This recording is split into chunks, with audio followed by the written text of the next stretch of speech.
আসসালামু আলাইকুম। মাছ চাষি ও খামারি ভাইরা, আপনারা যারা পুকুরে অরিজিনাল চকলেট কালার হাইব্রিড মাগুর মাছ চাষ করতে যাচ্ছেন তাদের জন্য আজকের এই ভিডিওটি খুবই গুরুত্বপূর্ণ। তো মাছ চাষি ভাইরা, স্ক্রিনে যে পোনাটি লক্ষ্য করতে পারছেন এটি কিন্তু অরিজিনাল চকলেট কালার হাইব্রিড মাগুর মাছের পোনা। এটি 4 থেকে 5 ইঞ্চি সাইজের হাইব্রিড মাগুর মাছের পোনা। আপনারা চাইলে আমাদের কাছ থেকে এই পোনাগুলি সংগ্রহ করতে পারবেন। তো চলেন জানা যাক এই হাইব্রিড মাগুর মাছ চাষ প্রক্রিয়া কী কী। আপনি চাইলে এই হাইব্রিড মাগুর মাছের পোনাগুলি যে কোনো ময়লা আবর্জনা পুকুরে চাষ করতে পারবেন। কেননা এই হাইব্রিড মাগুর মাছ চাষ করতে হলে পুকুর প্রস্তুত করার কোনো প্রয়োজন হয় না। আপনি চাইলে যে কোনো পরিত্যক্ত পুকুরে এই মাছগুলি কালচারের জন্য দিতে পারবেন। তো ভিউয়ার্স, এই মাছগুলি আপনারা প্রতি শতাংশে 500 থেকে 600 পিস মাছ কালচারের জন্য দিতে পারবেন প্রতি শতাংশে। তো আপনি যদি এই বড় সাইজের পোনাটি কালচারের জন্য দিতে চান, আপনি কিন্তু মাত্র 3 মাসের মধ্যে এই মাছগুলি বাজারজাত করতে পারবেন।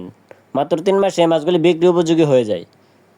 3 মাস চাষ করলে এই মাছটির এক একটা ওজন আসবে 1 থেকে 1.5 কেজি প্লাস, কোনো ধরনের খাবার ছাড়াই এবং কি কোনো ধরনের খরচ ছাড়াই।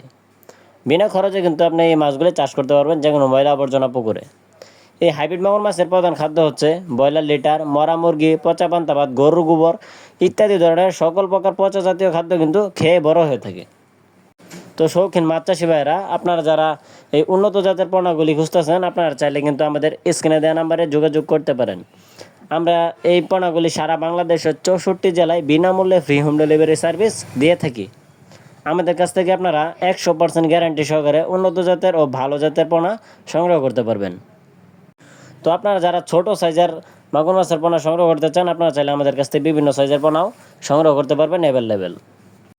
তো ভিউয়ার্স, দেশ ও দেশের বাইরে থেকে যেখান থেকে বসে নিয়মিত আমাদের ভিডিওগুলো দেখেন, অবশ্যই আমাদের এই ইউটিউব চ্যানেলটি সাবস্ক্রাইব করে রাখুন এরকম মাছবিবি নিত্য নতুন ভিডিও পরামর্শ পেতে। তো সকলে ভালো থাকবেন। আজকের ভিডিওটি এ পর্যন্তই। আল্লাহ হাফেজ।